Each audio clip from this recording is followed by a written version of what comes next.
This shouldn't work. A beam of light, invisible to the naked eye, holding perfectly still on a target the size of a quarter, on a drone flying 200 miles per hour, from 6 miles away, while the Earth's atmosphere is actively trying to tear that beam apart. I spent weeks researching this, and the thing that surprised me most wasn't the laser, it was everything around it. After this video, you'll understand exactly how laser weapons take down drones, why it looks nothing like science fiction, and the one engineering problem that nearly killed the entire concept. Here's how it actually works.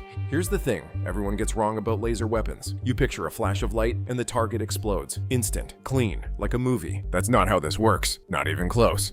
A military laser destroys a drone the same way a magnifying glass burns a hole in a leaf. You focus energy on one tiny spot and you hold it there. The material heats up. It weakens, it warps, and eventually something critical fails. A wing snaps off, a battery ignites, electronics fry. That takes time, depending on conditions, anywhere from 2 to 10 seconds of continuous contact. And during those seconds, the beam has to stay locked on the same coin-sized spot on a target that's moving, turning, and bouncing through turbulent air. That hold time is called dwell time, and it's the single most important concept in laser weaponry. Keep that in mind, because everything that follows builds on this. The US military first tried to make laser weapons work in the 1990s. The idea was simple: overwhelming firepower at the speed of light. The execution was a nightmare. Those early systems used chemical lasers. The beam passed through a cocktail of volatile chemicals, things like deuterium fluoride, to amplify the light. They were powerful. The tactical high-energy laser program actually shot down 28 Katyusha rockets in testing, but the systems were enormous, toxic, and logistically insane. You needed tanker trucks of hazardous chemicals just to keep them fed. Then there was the airborne laser, a full chemical laser crammed inside a Boeing 747, the only 747 in history, where every passenger was a physicist and nobody got a window seat. The airframe alone cost over $1.5 billion before the program was canceled. It was a technical marvel and a practical disaster. The power was there, the precision was not, and the logistics made it nearly impossible to deploy in the field. That solved one problem, but created an even larger one. How do you build a laser powerful enough to kill a drone, small enough to fit on a truck or a ship, and reliable enough to fire hundreds of times without resupply? This is where it gets genuinely clever. Here's how modern laser weapons actually work. 3 core principles. Principle 1, spectral beam combining. You can't just build one massive laser. The physics won't cooperate. A single laser module at these power levels generates too much heat and loses beam quality. So engineers at companies like Lockheed Martin and Raytheon came up with something smarter. They take 20 or more individual fiber laser modules, each one about the power of an industrial cutting laser, and they tune each module to a slightly different wavelength. Then they merge all those beams into a single coherent stream of light using precision optics. Think of it like a choir. Each singer has a slightly different voice, but when they harmonize, the result is louder and more focused than any one person could produce alone. That's spectral beam combining. It's how the Navy's Helios system generates 60 kilowatts of focused energy from a package small enough to sit on a destroyer's deck. Principle 2, precision tracking.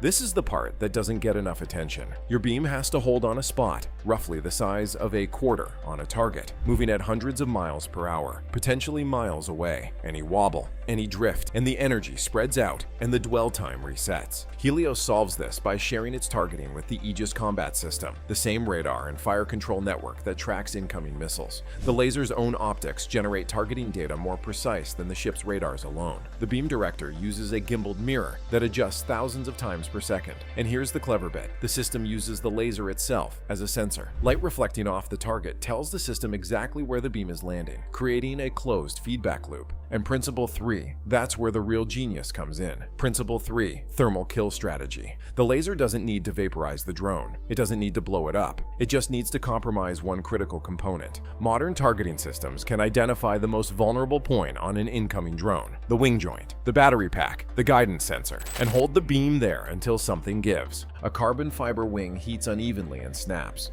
A lithium battery overheats and ignites. A plastic propeller melts and throws the drone into an unrecoverable spin.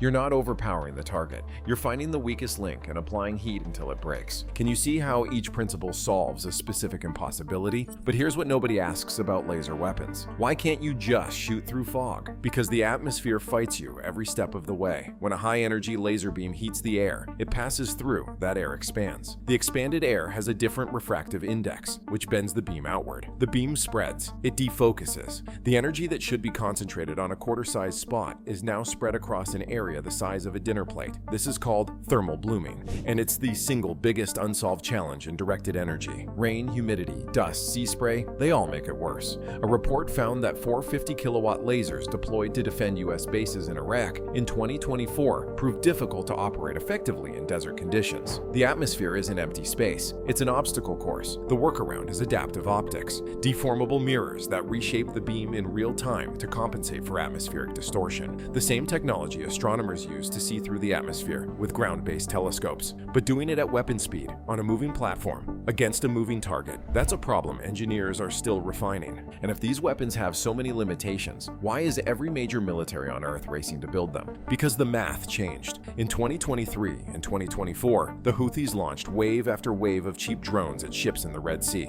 The US Navy responded with interceptor missiles. Each one cost over $1 million. The drones they were shooting down cost maybe $20,000. In some weeks, the Navy spent more on missile interceptors than the entire attacking force was worth. One defense analyst described it simply: you can't use $1 million missile on a $500 drone. Something had to give. Here's where the numbers get wild. A single rolling airframe missile costs roughly $1 million. A standard missile, 2 runs over $2 million.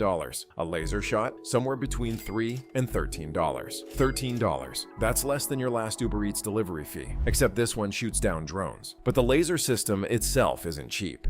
The Navy's Helios contract with Lockheed Martin was $150 million for 2 units, and you need a ship generating enough electricity to power the weapon continuously. About 60 kilowatts is enough to run 60 American homes simultaneously. You also need a cooling system that can dissipate massive waste heat. On the USS Preble, that means routing seawater through cooling loops around the clock. To put it in perspective, you could buy about 40 Tesla Model 3s for the price of one Helios system. But one Helios system can fire thousands of times. Do the math on replacing even a few dozen interceptor missiles, and the laser pays for itself fast. Now here's the crucial point, the thing that changes everything you think you know about laser weapons. Everyone asks, can the laser destroy the drone? That's the wrong question. The real question is, can the system track the drone precisely enough for long enough to let the laser do its job? The shooting problem was solved years ago. The tracking problem is what kept these weapons off the battlefield for 2 decades. The laser is just a heat source. Without precision tracking, it's a very expensive flashlight. Let me be clear about this. A laser weapon is not a ray gun. It's a blowtorch. A blowtorch that has to hold steady on a moving target the size of a coffee table from miles away for seconds at a time, while the atmosphere bends the beam and the platform you're standing on rolls with the ocean. Not a ray gun. A blowtorch. That's the real engineering achievement. In the fall of 2025,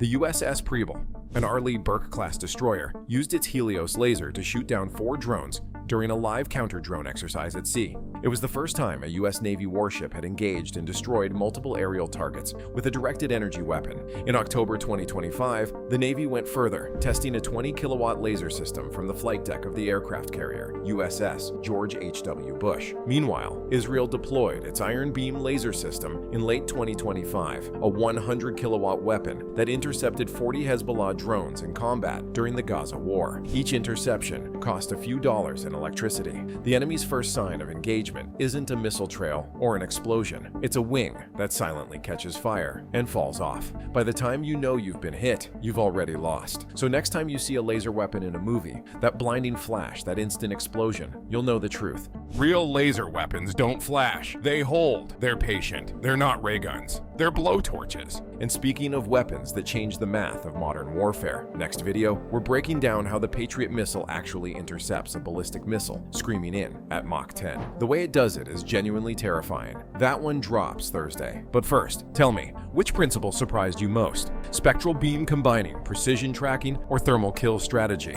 Drop your answer in the comments. Stay sharp.